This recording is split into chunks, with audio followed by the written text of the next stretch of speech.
All right, let's just jump right in. The global order, the system we've all gotten used to, it's under an incredible amount of pressure. The old safety nets, they're not just fraying, they're tearing. And what's taking their place is a much more dangerous, much more unpredictable landscape. So in this explainer, we're going to break down exactly what's pushing global security to the brink right now. To really get a feel for this, let's start with a real-world event that just happened. It's what experts call a kinetic event, which is just a fancy way of saying a real physical fight. Just a few hours ago, off the coast of Yemen, a commercial ship reported it was in a firefight with about 15 small armed boats. Now, thankfully, the crew is safe, but this one incident, it's a perfect snapshot of the chaotic and sprawling threat environment we're all living in. And something like that doesn't just happen in a vacuum, right? It's a symptom of a much, much bigger problem. And it's a problem being called out at the very highest levels. You see this quote here? This great lack of trust? That's the real issue.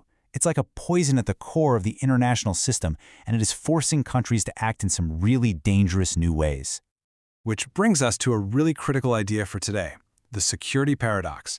You see, as trust in those big international groups like the UN starts to crumble, you'd think maybe things would cool down.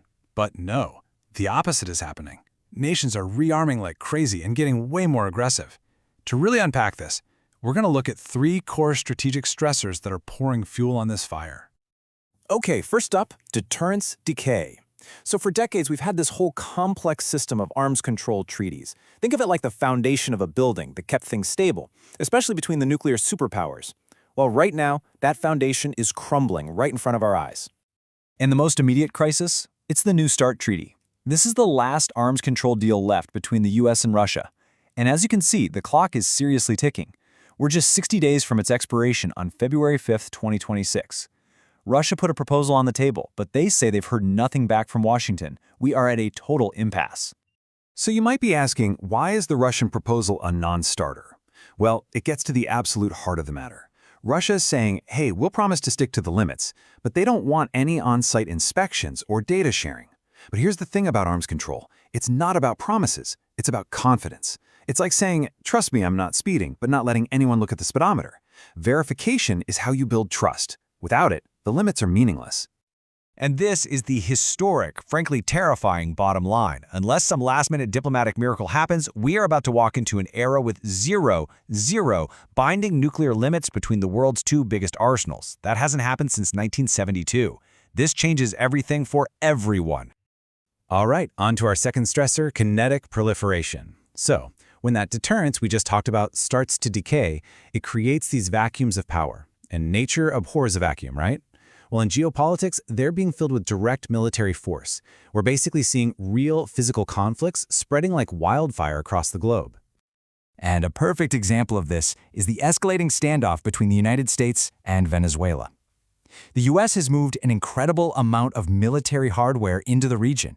We're talking its biggest aircraft carrier, the USS Gerald R. Ford, thousands of troops, all in response to alleged drug trafficking. What was a law enforcement issue is now a full-blown, high-stakes military theater. And this isn't just a theoretical risk, some war game on a map. This has a very real, very tragic human cost. Since September, there have been nearly 24 lethal strikes in the Caribbean and Pacific. Over 80 people have been reported killed. This military buildup is anything but abstract. This is where it gets even more volatile. This statement right here, it's a huge deal. The moment you start talking about striking targets on land, on foreign soil, you are no longer talking about law enforcement. You're adopting a war-fighting posture. It completely blurs the line and massively raises the risk of a direct shooting match with a sovereign country. And listen, this isn't just an isolated incident in the Caribbean. You can see this pattern everywhere. In the Red Sea, Houthi attacks on shipping are being used as a political bargaining chip. In the Indo-Pacific, Pakistan's new submarines are shaking up the naval balance of power with India. And in the South China Sea, China is using its Coast Guard for these aggressive, so-called non-lethal clashes. It's a global trend. Now, our third stressor moves us away from the battlefields you can see to the ones you can't. Hybrid warfare. This is the invisible war, and it's targeting the very foundations of our modern lives, our critical infrastructure. And the scary part, it's incredibly hard to see who's behind it and even harder to stop. And Russia has come up with a particularly crafty and frankly insidious strategy. Some are calling it a gig economy of sabotage. They basically go online and recruit people who aren't even Russian to do simple, low-tech, but really high-impact things like setting fires or cutting undersea cables. By using foreigners and exploiting legal loopholes across Europe, they can always say, hey, it wasn't us. It is decentralized, cheap, and terrifyingly effective. At the same time, we're seeing the high-tech threats ramp up. State-sponsored groups are unleashing malware like Brickstorm. And this stuff doesn't just steal your data, it's built to attack industrial control systems. Think of those as the digital brains that control the physical world, the power plants, the water treatment facilities, the factories that make everything. Now, what happens when you combine that vulnerability with AI? Well, that's a new and absolutely terrifying risk. If you start plugging AI directly into what's called operational technology, the actual hardware and software running the machines, a tiny digital glitch could cause an immediate, catastrophic physical disaster, a power grid shutdown, a chemical spill. That's exactly why global agencies are now screaming from the rooftops. Do not use things like large language models for safety-critical decisions. They are just too unpredictable. So, let's pull all three of these stressors together, because the key takeaway here is that they aren't happening in isolation. They are all connected. The decay and deterrence creates the power vacuums, and those vacuums are then filled by both the visible, kinetic conflicts, and the invisible, hybrid attacks. They're all feeding off of each other in a dangerous cycle. And the result of all this interconnected pressure is a total, fundamental shift in how nations think about the world. The old strategy of just trying to contain problems is out the window. Now nations are operating as if conflict, whether it's with bullets, code, or cash, is just the new normal.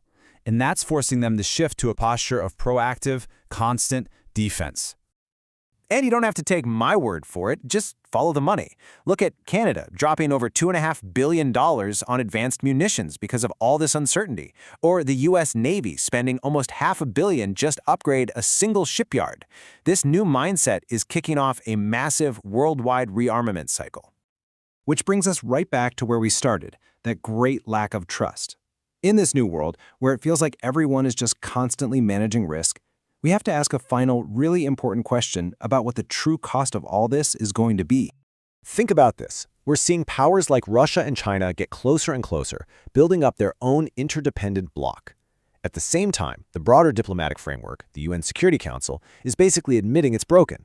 So if that global safety net is gone, what happens when the ties holding these tight new blocs together are put under extreme stress and they snap? And that really leaves us with this one last lingering thought.